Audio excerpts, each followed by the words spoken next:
তো এই গল্পের শুরুতে আমরা তখন ফিমেল লিড জিয়ানকে দেখতে পাই, যে কিনা একটি সাধারণ গ্রামের মেয়ে ছিল।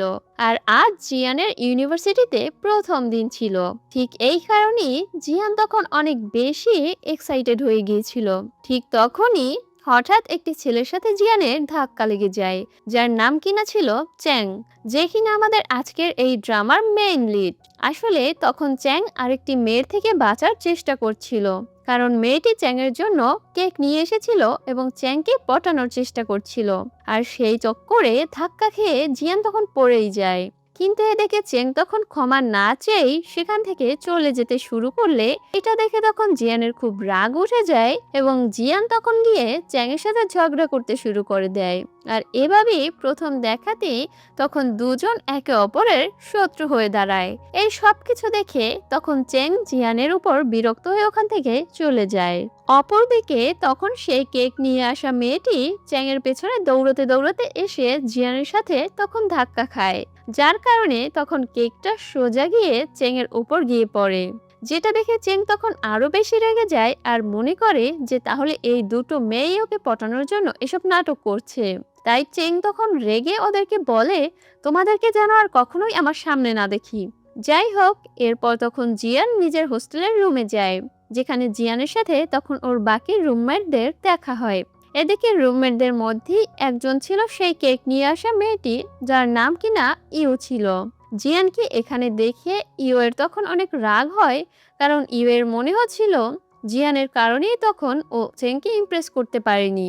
এর কিছুক্ষণ পর তখন জিয়ানের কাছে মানকি নামের একটি ছেলের মেসেজ আসে, যে কিনা ওরই একটা ক্লাসমেট। মানকি তখন জিয়ানকে সুইমিং পুলের পাশে দেখা করতে বলে। এইতে তখন কথা মতো জিয়ানও সেখানে পৌঁছে যায়, কিন্তু তখন সেখানে জিয়ানের সাথে আবারও চ্যাংয়ের দেখা হয়ে যায়। এদিকে চেং মনে করে জিয়ান ইচ্ছে করে ওর পিছু করছে, কিন্তু জিয়ান এটা শুনে তখন বলে, আমি শুধু আমার ক্লাসমেটের কাছ থেকে একটি বই নিতে এখানে এসেছি। তখন সেই বইটি জিয়ান নিতে গেলে চেং ওকে কিছুতেই সেটা নিতে দিতে চায় না। আর এটা নিয়েই তখন দুজনের মধ্যে টানাটানি শুরু হয়ে যায়, যার কারণে চেং তখন অ্যাক্সিডেন্টলি পুলে পড়ে যায়। যেটা দেখে চেং এর ফ্রেন্ডরা হতবাক হয়, কারণ চেং সাঁতার জানে না, যার কারণে তখন চেং ডুবে যেতে শুরু করে। এটা দেখে তখন জিয়ান সময় নষ্ট না করে পুলে লাফ দেয় এবং চ্যাং এর জীবন বাঁচায়। কিন্তু এদিকে সেখানে থাকা এক রিপোর্টার পুরো ঘটনাটি তখন ক্যামেরায় রেকর্ড করে ফেলে। এরপরে আমরা তখন জানতে পারি যে চ্যাং আসলে ইউনিভার্সিটির সুইমিং ক্লাবের প্রেসিডেন্ট ছিল। আর এটা জানতে পেরে জিয়ান আরো বেশি অবাক হয়ে যায় যে সাঁতার জানে না সে কি করে সুইমিং ক্লাবের প্রেসিডেন্ট হতে পারে। এর পরের দিন সেই রিপোর্টার তখন চ্যাং আর জিয়ানের ছবি এবং ভিডিও ইন্টারনেটে আপলোড করে দেয়, যে ছবিগুলোতে দেখা যাচ্ছিল কিভাবে জিয়ান চ্যাংকে সিপিআর দিচ্ছে। এইসব তখন পুরো ক্যাম্পাসের সোশ্যাল মিডিয়ায় ভাইরাল হয়ে যায় এবং পুরো কলেজে সবাই চ্যাংকে নিয়ে মজা করতে শুরু করে, যেটা দেখে তখন চ্যাং খুব রেগে যায়। আর এদিকে সবকিছুর জন্য তখন জিয়ান নিজেকেই দোষী মনে করতে থাকে, যার কারণে জিয়ান তখন চ্যাংয়ের জন্য একটা অ্যাপোলোজাইজ লেটার লেখে। কিন্তু এদিকে জিয়ান সেই লেটার ঘরে রেখে খাবার খেতে চলে গেলে পিছন থেকে ইউ সেই চিঠিটা পড়ে ফেলে এবং শয়তানি করে চিঠিটা বদলে সেখানে অন্য একটা চিঠি রেখে দেয়, যেখানে কিনা ইউ চ্যাংয়ের নামে খারাপ কথা লিখে দিয়েছিল।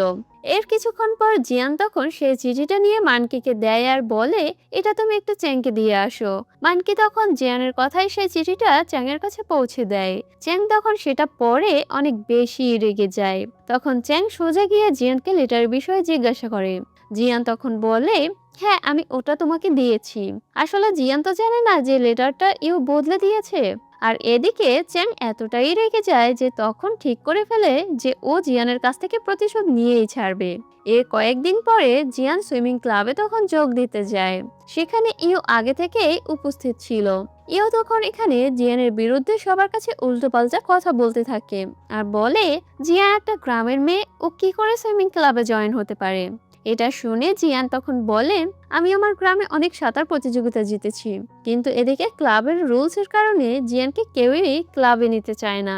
তখন চ্যাং সেখানে আসে আর জিয়ানকে সুইমিং ক্লাবের মেম্বার করে নেয়।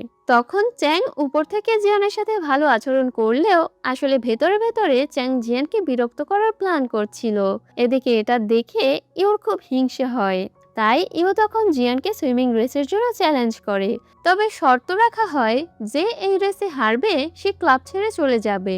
এরপর রেস শুরু হয়। প্রথমে ইউ অনেক এগিয়ে থাকলেও শেষমেশ জিয়ান ইউকে পেছনে ফেলে রেসে তখন জিতে যায়, যেটাতে তখন ইউ রাগ করে ক্লাব ছেড়ে দেওয়ার কথা বলে। কিন্তু সবাই তখন ইউকে বুঝিয়ে শান্ত করে। তারপরে তখন ইউ মনে মনে ঠিক করে ফেলে যে পরের বার ও জিয়ানকে হারিয়েই ছাড়বে। এদিকে চ্যাং তখন তা দেখে ফেলেছিল যে জিয়ান সত্যি অনেক ভালো সাঁতার কাটতে পারে।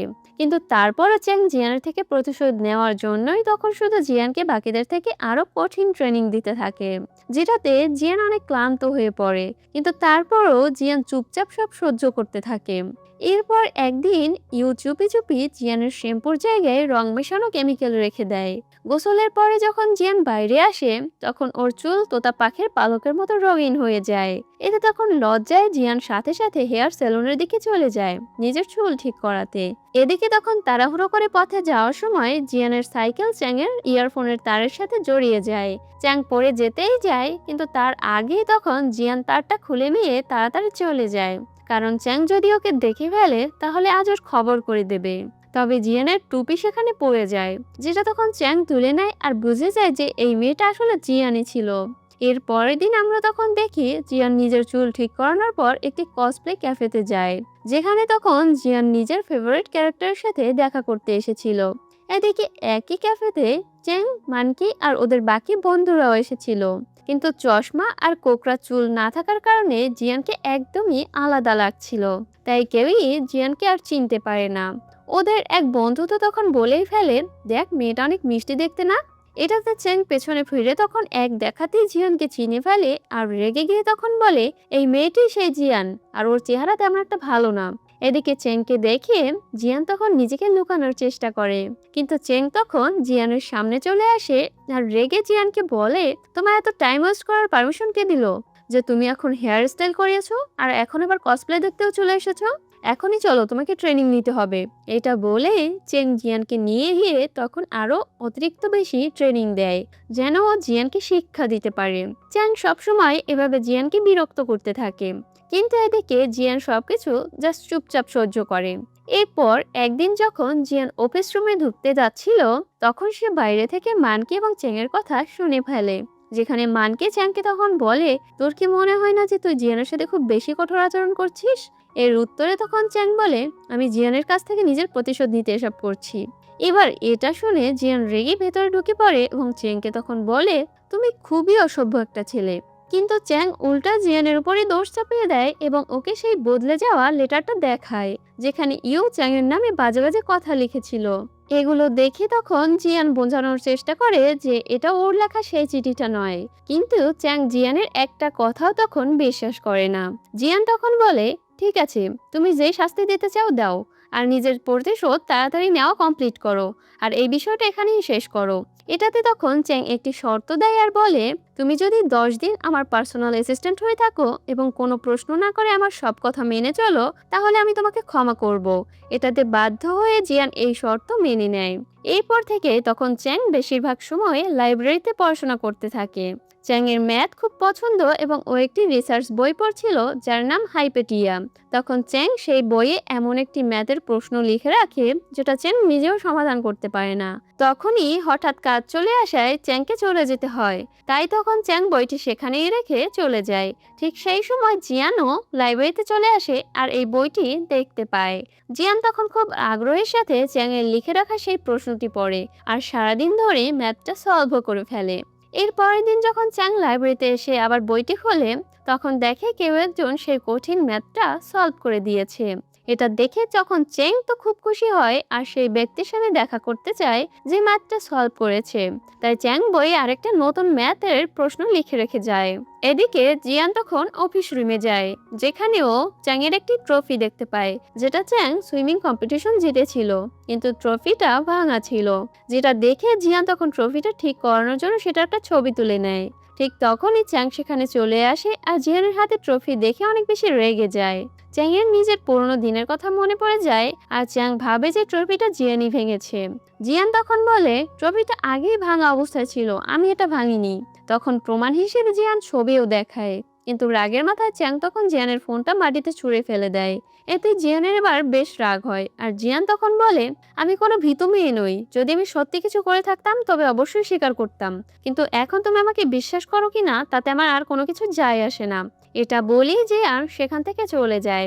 তখন চ্যাং ভাঙা ট্রফির পাশে একটি মিউজিক কনসার্টের টিকিট খুঁজে পায়, যেটা কেউ ওর জন্য রেখে গিয়েছে। চ্যাং এতে তখন বুঝতে পারে হয়তো যে ব্যক্তি এই টিকিট রাখতে এখানে এসেছিল সেই ট্রফিটা ভেঙেছে। তাই তখন রাতে চ্যাং সেই কনসার্টে চলে যায়, এটা দেখার জন্য যে কে ওকে কনসার্টের টিকিট দিয়েছে। কিন্তু দেখা যায় সেই কনসার্টে জিয়ান উপস্থিত ছিল, এবং জিয়ানের সিট নম্বর ঠিক চ্যাং এর সিটের পাশেই ছিল। এটা দেখে চ্যাং আরো নিশ্চিত হয়ে যায় যে ট্রফিটা জিয়ানই ভেঙেছে। তাই তখন চ্যাং জিয়ানকে খোঁটা মেরে কথা বলতে শুরু করে। এতে তখন জিয়ান রাগ করে উঠে চলে যেতে চায়, কিন্তু কনসার্ট তখন শুরু হয়ে গিয়েছিল, তাই জিয়ান বেরো হতে পারে না। এদিকে এত সফট মিউজিক চলার কারণে জিয়ান সেখানে বসে বসে ঘুমিয়ে পড়ে। যখন ওর ঘুম ভাঙে তখন ও দেখে যে কনসার্ট শেষ হয়ে গেছে এবং সবাই চলেও গিয়েছে। এতে জিয়ানও বাইরে বের হয় এবং পথে যাওয়ার সময় চ্যাংকে দেখতে পায়। তখন জিয়ান ওকে জিজ্ঞাসা করে, তুমি আমাকে কনসার্ট শেষ হওয়ার পরও ঘুম থেকে কেন তোলনি? চ্যাং তখন বিষয়টা এড়িয়ে যায়, কিন্তু আসলে চ্যাং জিয়ানকে জাগায়নি, কারণ চ্যাং জানতো জিয়ান খুব ক্লান্ত ছিল, তাই জিয়ানের একটু রেস্টের প্রয়োজন। এদিকে চ্যাং তো বাড়ি যাওয়ার পথ ভুলে গিয়েছিল, তাই রাস্তায় দাঁড়িয়েছিল। তখন জিয়ান বলে, তুমি চাইলে আমার স্কুটিতে করে আমার সাথে যেতে পারো। এবার চ্যাংয়ের কাছে তো তখন কোনো অপশনও ছিল না, তাই ওকে জিয়ানের স্কুটিতে বাধ্য হয়েই উঠতে হয়। পথে যাওয়ার সময় চ্যাং তখন জিয়ানকে বলে, ভবিষ্যতে তুমি আমাকে আর কোনো কনসার্টের টিকিট দিও না, কারণ আমি আর এসব কনসার্টে তোমার সাথে আসবো না। জিয়ান অবাক হয়ে বলে, আমি তো তোমাকে কনসার্টের কোনো টিকিট দেইনি। তখন চ্যাং বলে, তুমি মিথ্যা বলা বন্ধ করো, কারণ আমি সেই ভাঙা ট্রফির পাশে কনসার্টের টিকিট পেয়েছি। এবার তখন জিয়ানের মনে পড়ে যে কয়েক ঘন্টা আগেই ইউ জোর করে ওকে এই কনসার্টের টিকিট দিয়ে কনসার্টে পাঠিয়েছিল। এখন জিয়ান বুঝতে পারে যে ট্রফিটা আসলে ইউই ভেঙেছে, কিন্তু দোষ ওর ঘাড়ে দেওয়ার চেষ্টা করছে। জিয়ান এবার প্রচন্ড রেগে তখন হোস্টেলে আসে আর ইউর মুখোমুখি হয়, কিন্তু ইউ সবকিছু তখন অস্বীকার করে আর বলে যে প্রমাণ ছাড়া তুমি আমার উপর কোনো দোষ চাপাতে পারো না। এটা নিয়েই দুজনের মধ্যে তখন ঝগড়া শুরু হয়ে যায়, আর ঝগড়ার এক পর্যায়ে জিয়ান রেগে সেখান থেকে চলে যায়। এরপর জিয়ান তখন সিদ্ধান্ত নেয় যে ও আর কারো দয়ায় বাঁচবে না, তাই পরের দিনই জিয়াং গিয়ে সুইমিং ক্লাব ছেড়ে দেয় এবং নিজের বেশিরভাগ সময় লাইব্রেরিতে কাটাতে শুরু করে। এমনই একদিন জিয়ানের কাছে জিয়ানের দাদির ফোন আসে, কিন্তু জিয়ানের ফোন তো আগেই জ্যাঙের কারণে ভেঙে গিয়েছিল, তাই ফোনের ডিসপ্লে ঠিকভাবে কাজও করছিল না। উপায় না পেয়ে জিয়ান তখন লাইব্রেরির ফোন থেকে দাদির সাথে কথা বলে। দাদি তখন জিয়ানকে জিজ্ঞাসা করে, ওখানে কেউ আবার তোমাকে বুলি করছে না তো? উত্তরে জিয়ান তখন বলে, না, আমি এখানে খুব ভালোই আছি দাদি, আমার বন্ধুরাও খুব ভালো, আর ক্লাবেও সবাই আমাকে অনেক পছন্দ করে। পিছন থেকে তখন চ্যাং এই সব কথা আবার শুনে ফেলে। এতে তখন চ্যাং এর নিজের আচরণের জন্য খারাপ লাগে, যার কারণে চ্যাং তখন জিয়ানের জন্য একটি নতুন ফোন কিনে আনে, কিন্তু বুঝতে পারে না কিভাবে ফোনটাও জিয়ানকে দেবে। তাই চ্যাং জিয়ানকে ফোন করে তখন বলে, 3000 শব্দের একটি আর্টিকেল লিখে তাড়াতাড়ি আমার কাছে নিয়ে আসো। জিয়ান এতে কিছু বলতেই যাবে তার আগেই চ্যাং কল কেটে দেয়। জিয়ানের এতে তখন খুবই রাগ হয়। তারপরও জিয়ান বাধ্য হয়ে আর্টিকেল লিখে চ্যাংয়ের কাছে যায় এবং বলে, আমি অলরেডি ক্লাব ছেড়ে দিয়েছি, তাই এখন তুমি আমাকে দিয়ে জোর করে আর কোনো কাজ করাতে পারবে না। তখন চ্যাং কিছু না বলেই ওকে নতুন ফোনটি দেয় এবং বলে, এটা আমার পুরনো ফোন, যেহেতু আমার কারণেই তোমার ফোনটা ভেঙেছিল, তাই আমার ফোনটা তুমি রেখে দাও। জিয়ান প্রথমে নিতে চায় না, কিন্তু চ্যাং জোর করে দিয়ে তখন বলে, যতক্ষণ না তুমি নতুন ফোন কিনতে পারো ততক্ষণ এই ফোনটা নিজের কাছে রাখো। এতে বাধ্য হয়ে জিয়ান ফোনটা নিয়ে চলে যায়। তো এভাবেই দিন কেটে যেতে থাকে। বাস্তব জীবনে জিয়ান আর চ্যাং একে অপরের সাথে কথা বলে না ঠিকই, কিন্তু লাইব্রেরির সেই একই গণিতের বইয়ের মাধ্যমে একে অপরের সাথে নিজেদের অজান্তেই কথা হতে থাকে। এদিকে দুজনেই জানতো না একে অপরের আসল পরিচয়। অপরদিকে জিয়ানের কাছে একটি মেসেজ আসে, যেখানে লেখা ছিল, জিয়ানকে নিজের স্কলারশিপ চালিয়ে রাখতে হলে স্পোর্টসে ওকে আরো ভালো রেজাল্ট করতে হবে। এতে তখন জিয়ান চিন্তায় পড়ে যায়, কারণ কিছুদিন আগেই তো জিয়ান সুইমিং ক্লাব থেকে বেরিয়ে এসেছে, আর এখন বাকি সব ক্লাবের এন্ট্রিও বন্ধ হয়ে গিয়েছে। জিয়ানের বান্ধবী মাফিন তখন বলে, ইউনিভার্সিটির ওয়েবসাইট একবার চেক করে দেখো। এতে জিয়ান ওয়েবসাইটও চেক করে দেখে, কিন্তু সেখানেও কোনো ক্লাবের এন্ট্রি তখন ছিল না। এবার বাধ্য হয়ে জিয়ান আবার চ্যাংয়ের কাছে যায় এবং অনুরোধ করে তখন বলে, তুমি প্লিজ আমার জন্য রক ক্লাইম্বিং ক্লাবটি এন্ট্রি করে দাও। চ্যাং তখন বলে, ওই ক্লাব তো অনেক আগেই বন্ধ হয়ে গিয়েছে।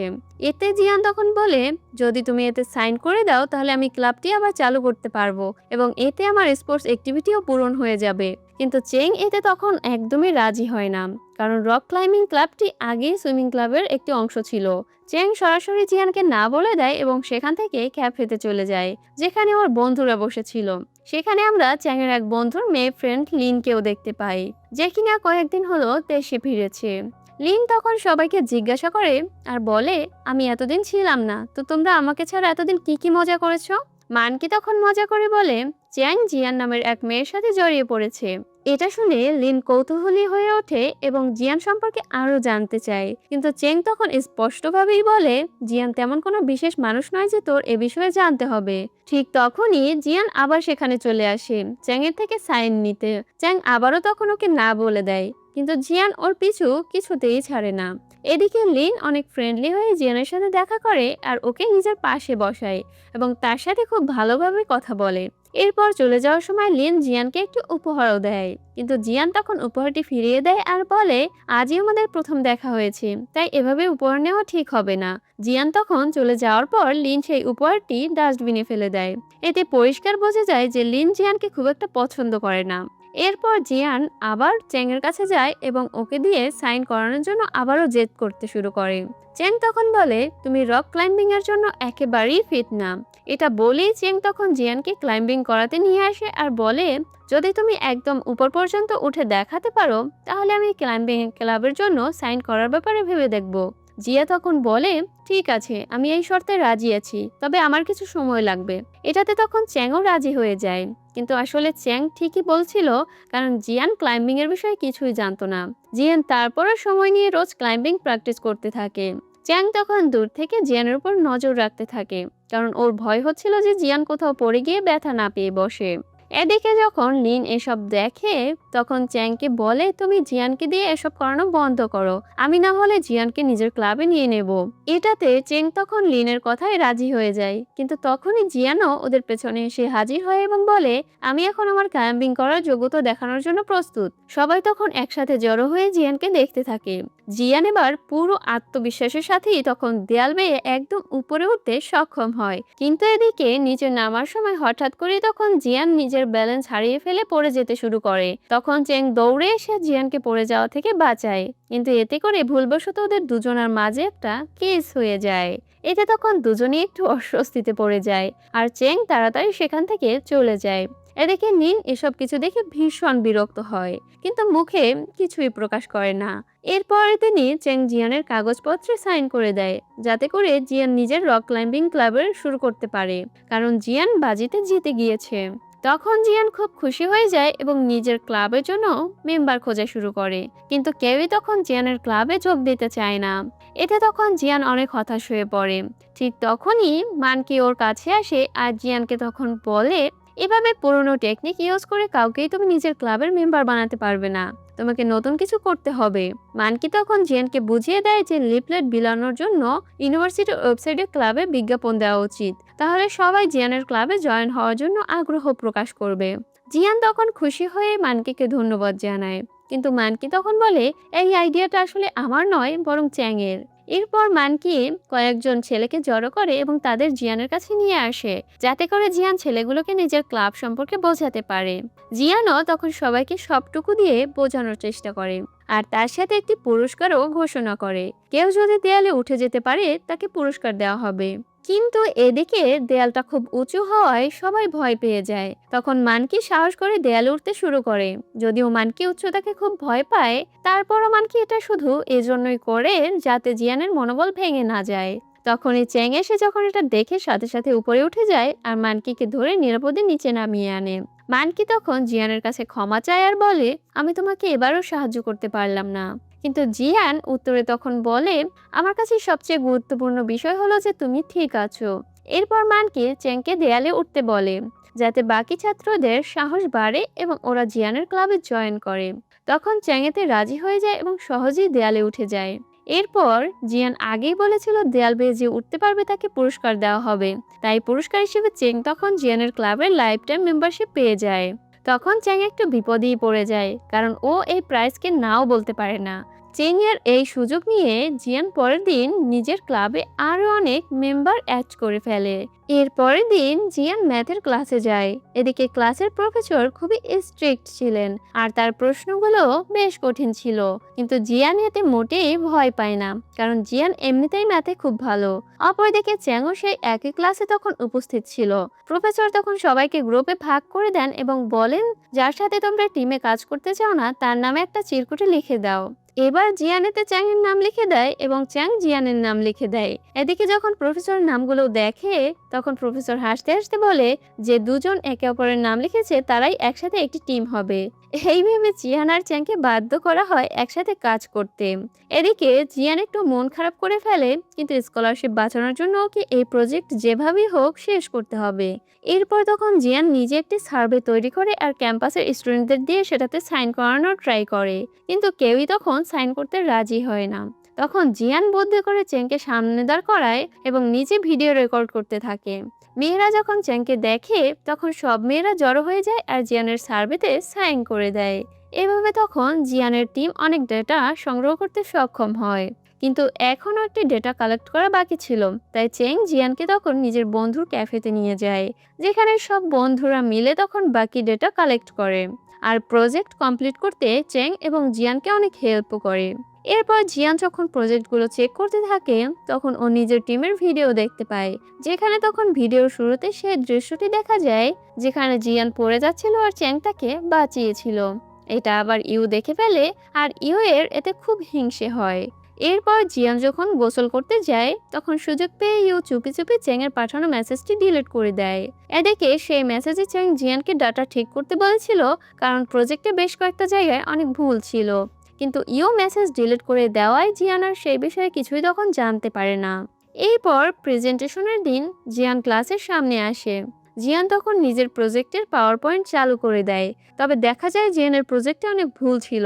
এটা দেখে তখন চ্যাং সাথে সাথে প্রেজেন্টেশন নিজের হাতে নিয়ে নেয় এবং সব ডেটা খুবই বুদ্ধিমত্তার সাথে সবাইকে বুঝিয়ে দেয়। তবুও জিয়ান আর চ্যাং খুবই কম নাম্বার পায়। প্রফেসর রেগে তখন জিয়ানকে বলে, এটা কোনো দিক থেকে প্রজেক্ট মনে হচ্ছে না, কারণ সব কাজ চ্যাং একাই করেছে এবং পাওয়ার পয়েন্টও তুমি ঠিকভাবে চালাতে পারোনি। তখন জিয়ান কিছু বলতে গেলে চেং ওকে থামিয়ে দেয় আর প্রফেসরের কাছে ক্ষমা চেয়ে জিয়ানকে নিয়ে চুপচাপ সিটে গিয়ে বসে যায়। ক্লাসের পর চেং জিয়ানকে তখন জিজ্ঞাসা করে, তোমাকে তো আমি ডেটা ঠিক করতে বলেছিলাম, তাহলে তুমি ঠিক করলে না কেন? তখন জিয়ান কিছু বুঝতে পারে না আর অনেকটা মন খারাপ করে সেখান থেকে চলে যায়। এরপর হোস্টেলে এসে জিয়ান এসব কথা মাফিনকে বলে। মাফিন তখন বলে, চেংয়ের উচিত ছিল তোমাকে আগে ভালোভাবে বুঝিয়ে দেওয়া। জিয়ান কাঁদতে কাঁদতে তখন বলে, আমার পড়াশোনা এখন স্কলারশিপের উপর নির্ভর করছে, আর যদি এভাবে নম্বর কাটা যেতে থাকে তাহলে আমি সবকিছু হারিয়ে ফেলবো। জিয়ান অনেকটা ভেঙে পড়ে, কিন্তু পরক্ষণেই জিয়ান ভাবতে থাকে যে যদি স্কলারশিপ চলে যায় তবেও যেন ওর কাছে ফি দেওয়ার টাকা থাকে, এর একটা ব্যবস্থা করতে হবে। তাই তখন জিয়ানের একটা চাকরি খুঁজতে বের হয়। লিন যখন এটা জানতে পারে তখন লিন জিয়ানকে পরামর্শ দেয় আর বলে, তুমি ইউনিভার্সিটি ক্যাম্পাসের ভেতরেই কোনো কাজ করে নিতে পারো। এবার জিয়ান কলেজে পড়াশোনার পাশাপাশি একটি রেস্টুরেন্টে কাজ করতে শুরু করে। সেই রেস্টুরেন্টের মালিক আসলে লিনের বাবার পরিচিত ছিল, যাই সে জিয়ানকে চাকরিটা দিয়েছে। তখন জিয়ান এতে লিনকে ধন্যবাদ জানায় এবং কাজ মন দিয়ে করতে শুরু করে। ঠিক রাতের বেলা তখন সেই রেস্টুরেন্টে কসপ্লে ক্লাবের একটি ইভেন্ট হতে যাচ্ছিল, যেখানে তখন জিয়ানের বান্ধবী মাফিনও অংশ নিয়েছিল। আসলে মাফিনই এই ইভেন্টের আয়োজন করেছিল, তার সাথে ও নিজের প্রিয় বিখ্যাত কসপ্লে ক্যারেক্টার লো সুইকেও ইনভাইট করেছিল। তখন লো সুই চুপচাপ সেখানে পৌঁছায় যাতে কেউ ওকে চিনতে না পারে, আর ভেতরে গিয়ে নিজের কস্টিউম বদলে ফেলে। এদিকে চেংও এই ইভেন্টে এসেছিল। জিয়ান তখন চেংকে দেখতে পায় আর ও চেংকে এড়িয়ে চলার চেষ্টা করে, কিন্তু চেং রেস্টুরেন্টের ম্যানেজারকে বলে জিয়ান যেন বিশেষভাবে আমাকে জুস সার্ভ করে। এবার জিয়ান রেগে তখন প্রতিশোধ নেওয়ার কথা ভাবে এবং জুসের মধ্যে কিছু একটা মিশিয়ে দেয়, কিন্তু যখন জিয়ান জুস সার্ভ করতে যায় তখন দেখে একই জুসের অনেকগুলো গ্লাস সেখানে রাখা হয়েছে। এখন জিয়ান এটা বুঝতেই পারে না কোন গ্লাসে ঔষধ মিশিয়েছিল, আর তখনই সেই জুসের গ্লাসগুলো সবার মধ্যে সার্ভ হয়ে যায়। এদিকে এই সময় একজন অসভ্য রিপোর্টার জোর করে লুইসুয়ের ছবি তোলার চেষ্টা করে, কিন্তু সঠিক সময় তখন মাফিন এসে তাকে থামিয়ে দেয়। লুইসুই তখন মাস্ক পরেছিল, তবুও মাফিনের কাছে তার কণ্ঠস্বর পরিচিত মনে হয়। মাফিন তখন একটি আন্দাজ করে নিজের এক ক্লাসমেটের নাম ধরে ডাকে তার নাম, আর লুইসুই ভুল করে এতে সাড়া দিয়ে ফেলে। তখন মাফিনের আর বুঝতে বাকি থাকে না যে ওর প্রিয় কসপ্লে ক্যারেক্টার আসলে ওরই ক্লাসমেট। লুইসুই তখন বলে, এই বিষয়ে তুমি অন্য কাউকে কিছু জানিও না। যাই হোক, এরপর ইভেন্ট শুরু হয়ে যায় এবং লুইসুই নিজের দারুণ পারফরমেন্স করে দেয়। কাজ শেষ হওয়ার পরে জিয়ান চলে যায়, কিন্তু চেং তখন জিয়ানের পিছু নেয় এবং জিজ্ঞাসা করে, তুমি আমাকে এড়িয়ে চলছো কেন? জিয়ান বলে, কারণ তুমি আমাকে অনেক হার্ট করেছো। এটা বলেই জিয়ান সেখান থেকে চলে যায়। চেং কিছুই বুঝতে পারে না যে ও কখন জিয়ানকে হার্ট করলো। আসলে জিয়ান মনে করেছিল যে চেং ইচ্ছে করে ওকে সেই প্রজেক্ট ঠিক করার জন্য মেসেজ পাঠায়নি, প্রতিশোধ নেওয়ার জন্য, যার কারণে জিয়ানের নম্বর কমে গেছে। পরের দিন কলেজে প্রফেসর তখন নতুন একটি রিসার্চ প্রজেক্টের অ্যানাউন্সমেন্ট করে আর বলে যারা এতে অংশ নেবে তাদের মধ্যে কয়েকজনের পেপার প্রকাশিত হবে এবং তারা অতিরিক্ত নম্বরও পাবে। এটা শুনে জিয়ান খুব খুশি হয়ে যায় এবং নিজের নম্বর বাড়ানোর নতুন আশা দেখতে থাকে। এরপর লেকচার শেষে জিয়ানের সাথে লিনের দেখা হয়। জিয়ান তখন রেস্টুরেন্টের ঘটনার জন্য লিনের কাছে ক্ষমা চায়, কারণ ম্যানেজার জিয়ানকে চাকরি থেকে বের করে দিয়েছিল। লিন তখন বলে, তোমাকে আমি আরেকটি চাকরির ব্যবস্থা করে দিচ্ছি, কিন্তু জিয়ান তখন এতে মানা করে দেয় আর বলে, আমি নিজেই কোনো উপায় খুঁজে নেব যাতে আমার স্কলারশিপটা টিকে থাকে। এরপর জিয়ান নিজের রিসার্চের উপর মনোযোগ দিতে শুরু করে। মানকি জিয়ানের অবস্থা দেখে চেংকে তখন বলে, তুমি একটু জিয়ানকে সাহায্য করো, কারণ জিয়ানের পরিবার আর্থিকভাবে অনেক দুর্বল। চেং তখন এটা জানতে পেরে ও জিয়ানের জন্য অনেক খারাপ লাগে, তাই চেং তখন জিয়ানকে সাহায্য করার জন্য নিজের কিছু নোট ওকে দেয় আর তার সাথে জিয়ানের কাছে ক্ষমাও চায়। জিয়ান তখন বলে, তুমি সেদিন বলেছিলে তুমি নাকি প্রজেক্ট ঠিক করার জন্য আমাকে মেসেজ পাঠিয়েছিলে, কিন্তু আমার কাছে তো কোনো মেসেজই আসেনি। চ্যাং এতে তখন জিয়ানকে নিজের ফোন বের করে মেসেজটা দেখায়, কিন্তু এদিকে জিয়ান নিজের ফোনে সেই মেসেজটা দেখতে পায় না, কারণ ইও আগেই তো সেটা ডিলিট করে দিয়েছিল। তখন জিয়ান বুঝতে পারে যে এটা আসলে শুধু একটা ভুল বোঝাবুঝি ছিল, আর দুজনে একসাথে বসে তখন রিসার্চ লেখা শুরু করে। এর পরের দিন তখন চ্যাং আবার জিয়ানের সাথে রিসার্চ এডিট করতে আসে। তখন চ্যাং একটু ওয়াশরুমে যায় এবং তখন জিয়ানের নজর চ্যাং ওকে যে ফোনটা দিয়েছিল সেটার দিকে যায়। তখন জিয়ান জানতে পারে যে চ্যাং ইচ্ছে করেই পুরোনো কভারের ভিতরে নতুন ফোন লুকিয়ে রেখেছিল। জিয়ান এতে তখন বুঝতে পারে চ্যাং তার মানে ওকে নতুনই ফোন দিয়েছিল। এটাতে জিয়ান লজ্জা পেয়ে যায় এবং ফোনের টাকা চ্যাংকে তখন ট্রান্সফার করে দেয়। চ্যাং তখন এটা দেখে বলে, তুমি আবার টাকা পে কেন করতে গেলে?